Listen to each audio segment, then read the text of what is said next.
Hey, all you dusters. That's what I like to call all the members of my group, DUST, which is an acronym for Daily Useless Sports Trivia. Sports trivia is a passion of mine. It really all started with collecting baseball cards. So today I want to talk to you about my absolute favorite baseball card of all time. You'll see behind me, it is the 86 Topps Dwight Gooden. Now I know what you're thinking, 86, that's not his rookie card. I know he had a 85 Topps and he had a 84 Topps traded, which was his actual rookie card. But for me, this card's special because it was the first year that I actively started collecting baseball cards. I would do chores around the house to get just a few dollars to walk up to Noah's Dime Store in Landis, North Carolina, and they always had a box of 86 Topps there, and they were 35 cents a pack. So with my couple bucks, I was able to get a drink and a few packs of baseball cards. Well, at the time, Dwight Gooden was the hottest commodity in card collecting. 20-year-old phenom who the year before won Rookie of the Year while he led the league in strikeouts, broke the major league record for strikeouts by a rookie. He was only 19 years old. My cousin collected cards. A lot of my friends collected cards. So I followed suit, not really knowing anything about baseball cards, or for that matter about baseball in general, professional baseball. I did play little league. So I would collect all these cards, had my little shoebox like everybody did, sit at home, didn't have cable, so no ESPN for me, so I didn't know anything about these guys. I would flip the card over on the back, read all about the players, memorize their stats. I would then start sorting out my baseball cards based on career milestones. I would see, well, all these guys in this pile have 200 home runs. These guys have 1,000 runs batted in. These guys have a 300 lifetime batting average. And I would sort them all together like that. And I would then notice, well, these guys were in each of these groups. They had all those stats. So I, in my own mind, was able to determine who the best players in baseball were without ever seeing anything or reading papers or anything. I had all the knowledge about these guys and their career stats or season stats, and was able to carry on conversations with people who were truly sports nuts.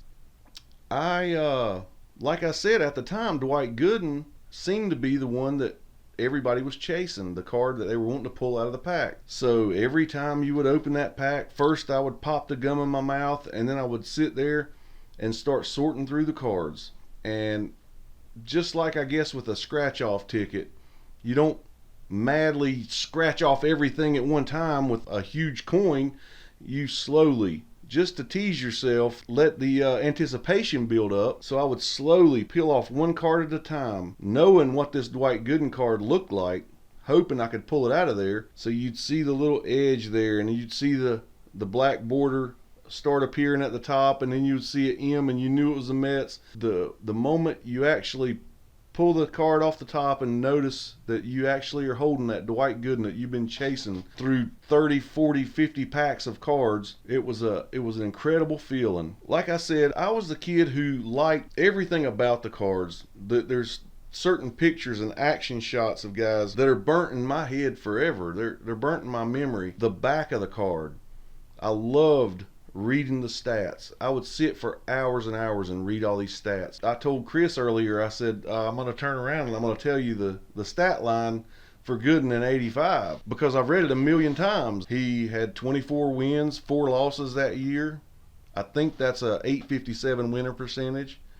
He pitched, I believe, 276 and 2/3 innings. He had 268 strikeouts.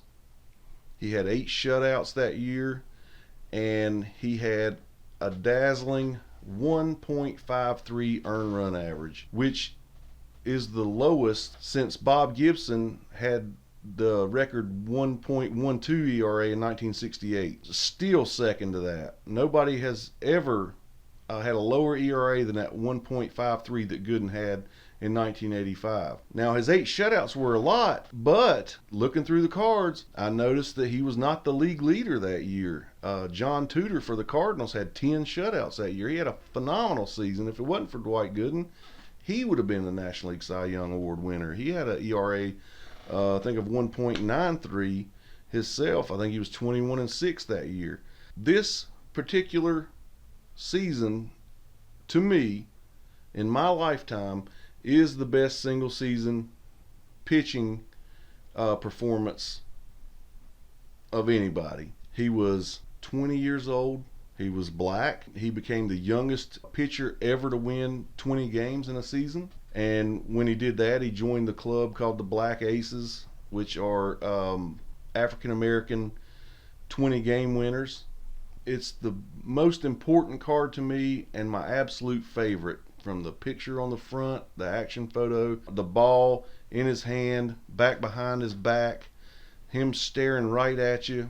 I love it. And now, the older I am, I see how young he really was. You can tell he's a kid in the picture. I truly believe, had it not been for cocaine addiction and some bad decisions he made, he was a Hall of Fame pitcher. But he made some bad decisions, came back with the Yankees later, and I think in '96 he threw his only no-hitter as a member of the Yankees. I just wanted to share that with you. This card, the '86 Topps Dwight Gooden, is my favorite all-time baseball card. Thanks for watching. I hope you like it, and I'll be glad to share many, many more stories with you. I've been typing up a lot of stuff on Dust. I'm truly addicted to it. I really appreciate all your feedback, but I think I'm ready to kind of make a transition into making videos, and hopefully you like them and leave comments, and maybe subscribe to a YouTube channel that I hope to create. So thanks again for watching. I appreciate all your support, and I'll see you next time.